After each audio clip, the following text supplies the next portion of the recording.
Hey guys, great to see you. It's Emmie Berrie, and today I am doing 10 books that are really amazing that you probably haven't heard of or read. That sounded really confusing, but it's okay. And these are ranked in order of amazingness. So number 10 is the least amazing, but still like one of the most amazing, because these are like all really amazing books. And so this is the list of like my favorite books, all compiled into one massive 10 book list. I'm not making any sense. Let's just get on with the video. Oh wait, I almost forgot. Don't go anywhere. I have an announcement to make. So I've had this YouTube channel up for 3 days, and finally it feels like forever, guys. But I now have a Facebook page up. I will link that. Where can I link that? I'll link it like right here. Yeah. So click that link. Go check out my Facebook page. I'll be posting whenever I upload new videos, or whenever I upload a video that I'm particularly proud of. If I keep uploading this fast, because I'm uploading like every day right now. So check that out, and I will be putting. I can't say that. I will be posting a couple of behind the scenes things and maybe like some bloopers. I don't really know. Maybe just like random pictures. I don't really know. It'll just be fun, and I hope you guys like enjoy that page because it's a fun page. So go check that out, and I don't really have anything else to say, so let's get on with the video. Number 10 is Julia Jillian and the Quest for Joy by Alison McGee. There are 3 books in this series, but they're not really sequential. Like, they are sequential, but you can read them in any order. I'd recommend this for just about, I'd say about 8 to 12 or 13. It's a really good book. I loved it. You can read it if you're older, obviously. It's not like, it's a pretty good book. It's pretty lighthearted, so I would recommend that one if you want something a little lighter and not like addicting and you have to read the whole series. Number 9 is Ida B by Catherine Hannigan. Honestly, this book is a little depressing, but it's also a really good book, and I've read this a good many times. I'm trying to give you guys like accurate age recommendations, but I still read most of these, so. But anyway, this is a little bit more of a hard book to read, but it's a really good book. I enjoyed it a lot. Number 8 is Ballet Shoes by Noelle Streatfeild. I don't really know how to say her name, but it's a really good book. All of these are really good books. I say that like every book is a really good book, and that's not really any differentiation between the books. But basically it's about 3 orphans who go to school to learn to dance. This is a really light read, but it's fun to read.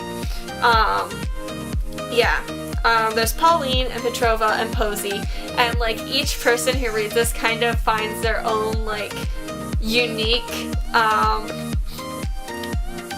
what's the word? Each person who reads this finds themselves relating to each character in a different way, and it's just really cool because Petrova is like this like really tomboyish girl who's interested in cars, and she doesn't really like to dance.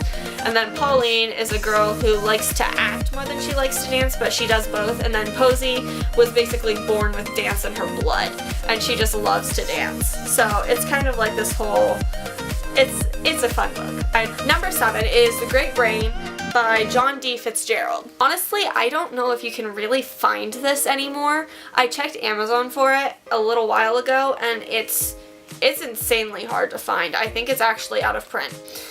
So the main character, JD, has this older brother named Tom, and Tom is kind of obsessed with making money, but he's not like the kid who goes out and like does lemonade stands to get money.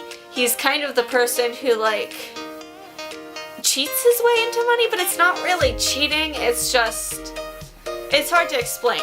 The book keeps calling it swindled, and that's kind of a fun word, but I didn't want to steal it from the book. I had to explain it in my own words. But yeah, he swindles people, and it's just, It's a really interesting book to read. This one is a series. I think there are like 5 books in it, but you only have to read the first one. It's not really all related that much. Number 6 is The Candy Makers by Wendy Max.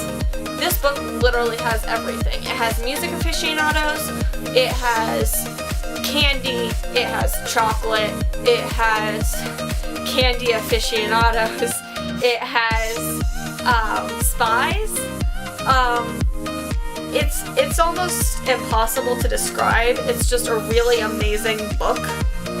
But basically, there's this candy making competition for 13-year-olds that's held every year, and the son of the candy maker is finally old enough to enter this competition, and he's really excited to enter, and then he meets his competition and he starts to get a little less excited.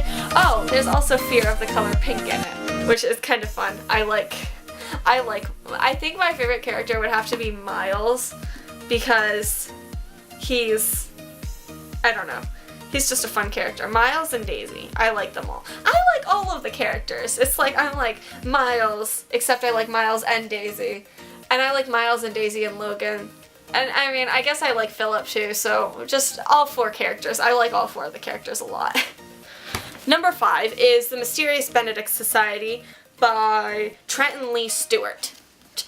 This is probably one of the ones that more of you guys have heard of. It's a somewhat popular book, but I thought I'd put it on here anyway because I still know plenty of people who haven't read it.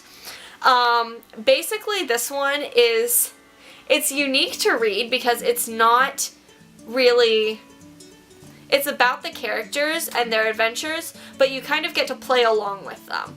So like, they'll go and get tested for something and you get to come with them, and it's really hard to describe because it's not like you are a character in the book. You're not.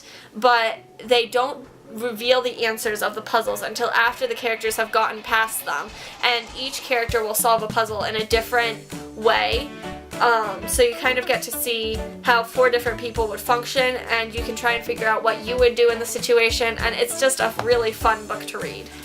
Number 4 is The Extraordinary Adventures of Ordinary Boy by William Boniface. I need to grab my novel. There we go.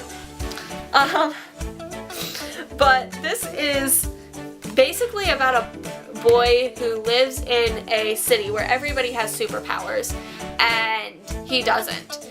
And this is a 3-book series. It's not super addicting, so you can read like 1 book at a time, but you will probably remember what happened in the previous book, so you can do like gaps in between. You can read 1 book at a time.